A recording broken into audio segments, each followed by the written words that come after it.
and that's what you mainly enjoy, then get the Z5. Of course, you don't get that big files, so that's a plus. And it's super light.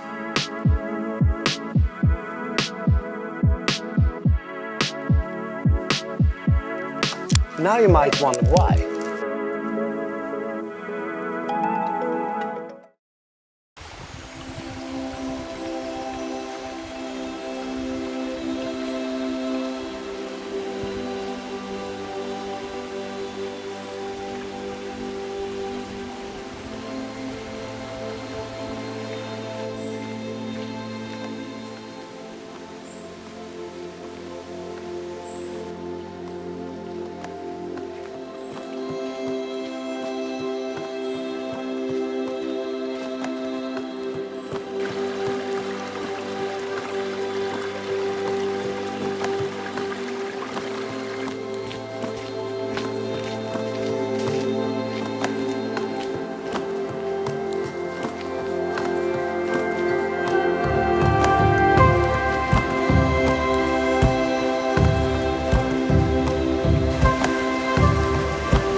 I'm back at it again. I'm out in the fresh air, the summer air, and I think it's very refreshing to be outside in the morning.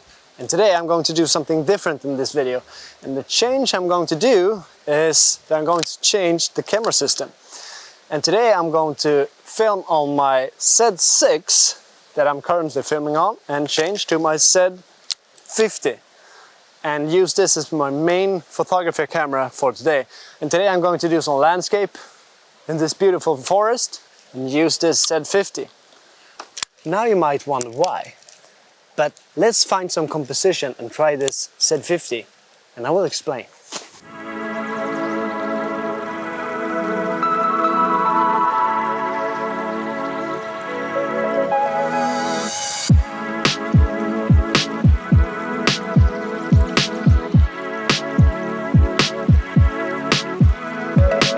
Now I think I found the composition I like, or at least I think it's worth to try out and see what I can get out of it. Let's see, snap this one, and now back to the reason why I'm using the Z50 today. And the first reason is that I want to challenge myself a bit, and that challenge is all about not getting stuck in the best gear. I have a tendency that if I buy more expensive camera, more expensive lenses, more expensive tripod, everything, and my photos will turn out better. That's not always the case. But I also want to show that this camera is a great entry-level camera. If you want to do landscape photography and also other photography, but not only photography, it's also great for starting out with video. Let's see how this photo turned out and head down further down the river and see if we can find some new composition, and I will tell you more about this camera.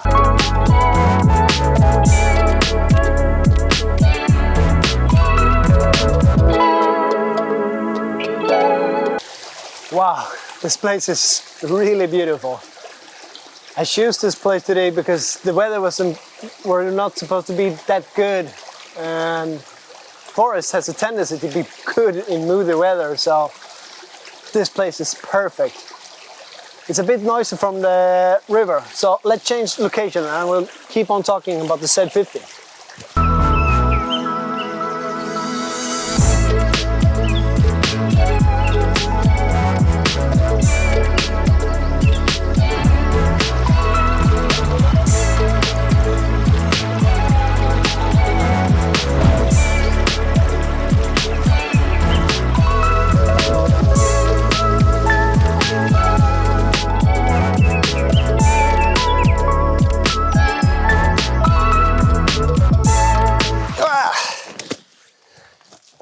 Well, this place is a bit less noisy, so I will be able to talk. I can hear the river from here also.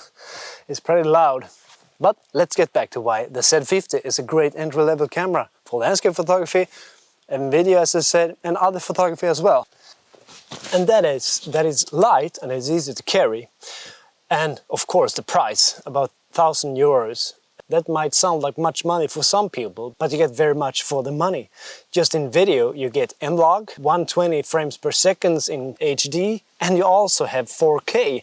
Of course only 30 frames per second, but you get 4K.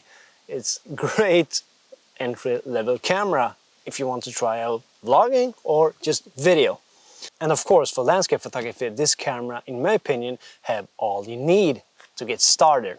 Now I'm starving, so I have to eat some breakfast. But I will continue down the road and I will tell you more about the Z50 after I have eaten.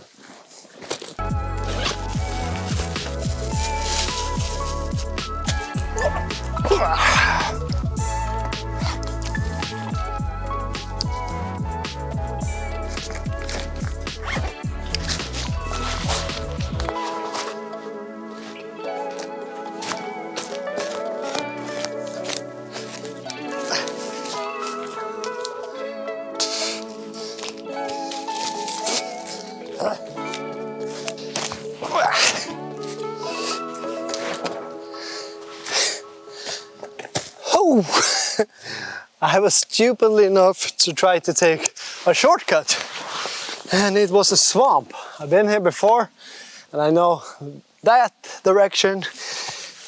I have something I want to photograph. Stupidly I took that way and it was a swamp. But back to the Z50.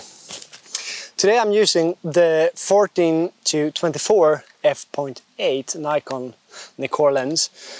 Of course that's a pretty expensive lens, but I am planning to get the 14-30 f4, and if you get the 14-30 f4 with this camera, you get a super entry-level landscape photography camera, because you get screw-ons for the ND filters and the polarizing filter, so you don't need this big operation to just get a photo with long exposure. And it's super light.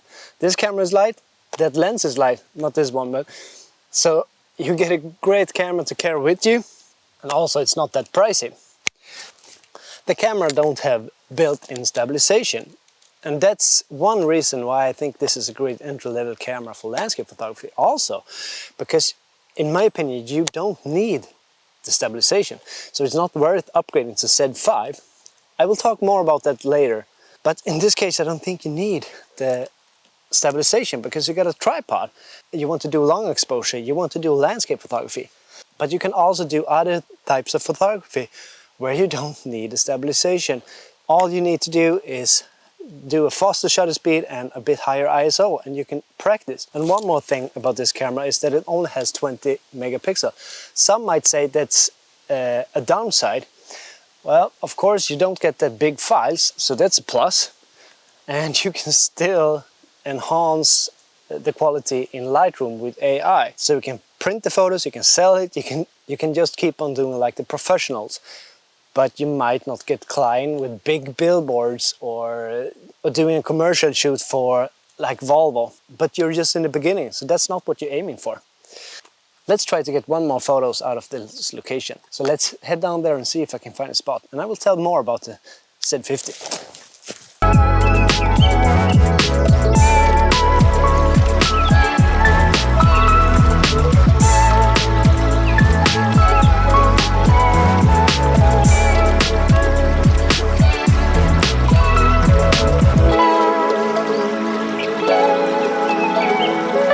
I think I found something here.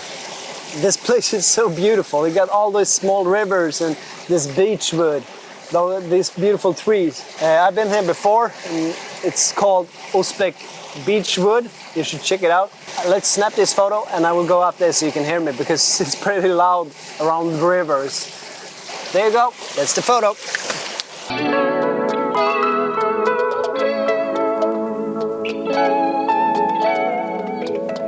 Whew.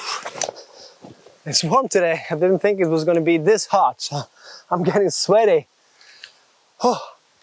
Well, this camera only has APS-C sensor, so that's not a full frame, and of course that's a downside when it comes to letting light in, and you get that crop 1.5. So with this lens 14mm is only 21, but that's nothing to get stuck on, because landscape photography is not only wide angle, you get all this variety of shots you want to learn. So this is a great entry-level camera, and not only for landscape, because you can try sports, you can try adventure, lifestyle, fast-moving cars, because this has 11 frames per second burst mode, and that's fast. My old Z750 only has 6 frames per second in burst mode, and I did some wedding photography with that camera. And that's what I was talking about before. Comparing this Z50 to Z5, you don't get that burst mode on Z5, and that's why I think this is a better entry-level camera, because you can try out and see what you like. If you are stuck in landscape and that's what you mainly enjoy, then get the Z5. And it's not that much pricier. I will write the price here. But I'm not going to talk more about the Z5 because that's an entire new video. I need to do that. So this camera is a great entry-level camera if you want to do landscape photography. Well, that's my thought on this camera. It's a great entry-level camera, the Z50. I highly recommend you check it out if you are starting out and you are thinking about getting into photography or video, whatever you like. I hope you enjoyed this video, and I really hope I will see you in the next one. So please consider subscribing and give this video a thumbs up if you liked it. And I will show you all of the photos in the end of this video. So take care now. Bye bye then.